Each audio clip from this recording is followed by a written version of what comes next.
So guys, make sure to stay until the end, because if you make one common mistake, you may end up spending thousands of dollars on parts diagnostics that you may need. Make sure to stay until the end, we will explain what it is.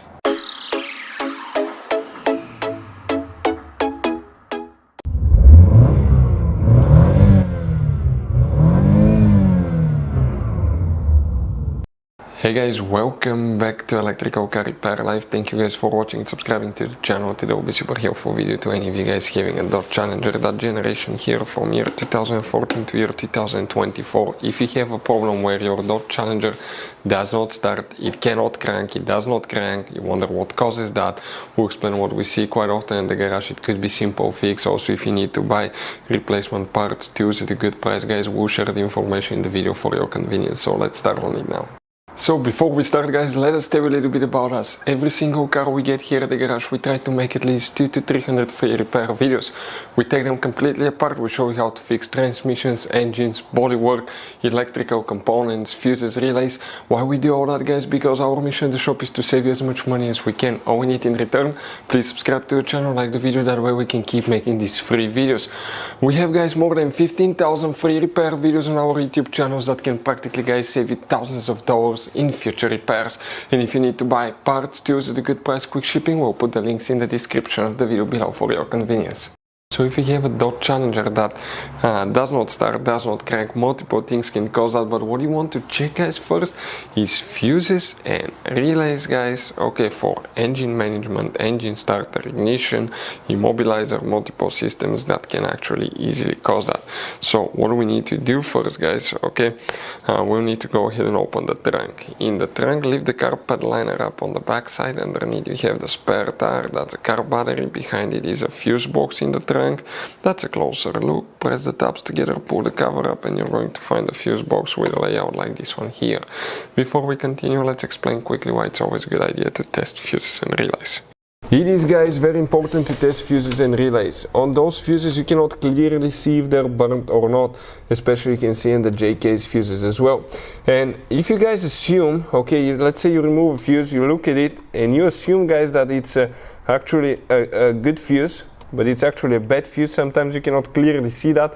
What can easily happen, guys, at that point, you can put the bad fuse in and you start replacing parts and tools that you don't need to, so you lose your time, you lose your money to fix a problem that doesn't exist, when all we had to do is test the fuse and replace it. We'll put a link to a special video that will teach you how to test fuses, how to check relays very easily as well, guys. So check it out, it will be in the description of the video below. Here, guys, what you need to check specifically.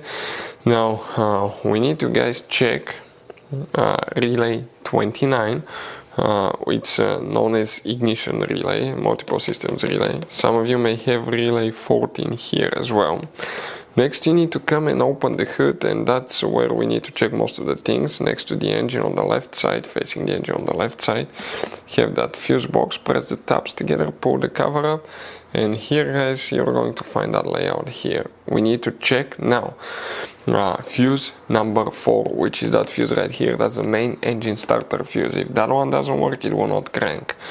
Next, you need to, guys, check the starter relay, and the starter relay, it's known as relay 27. That will be that relay right here. Check it as well, guys. After that, you need to check fuse 31, that's for engine management, 34, 35, 37. Check relay.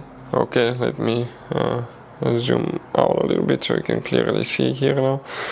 Check relay 63 and relay 59, that's ASD relay, that's a ignition run start relay as well, that can cause that problem. Other things, guys, if it doesn't start, doesn't crank, it could be a bad engine starter right here. Now, if you want to see how to test engine starter, how to rebuild engine starter, we'll have the videos on the channel.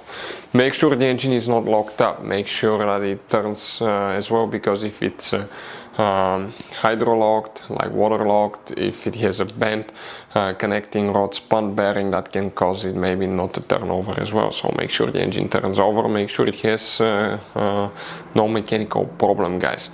Another thing, a bad head gasket can cause it as well, because if coolant leaks out, okay, inside the engine, that can cause actually the engine not to be able to turn over, or even leaking fuel injector. Now, another thing, guys, could be bad ignition switch, the ignition module, or it could be bad engine computer, bad key. And if the car doesn't recognize the key, it will not start. So we've seen that happen as well on quite a few vehicles, guys, having a bad key that can cause it not to start. But those are some of the most common things we see at the garage. So guys, this Dodge Challenger has all kinds of different fuses and relays. Those could be really hard to find if you're in the middle of nowhere. We'll guys put a link in the description of the video below where you can get some spare ones, put in the glove box, because one time we needed a spare, we couldn't find one, and we were stuck in the middle of nowhere because of that, guys. Hopefully the video will be helpful. Thank you guys for watching, and see you next time.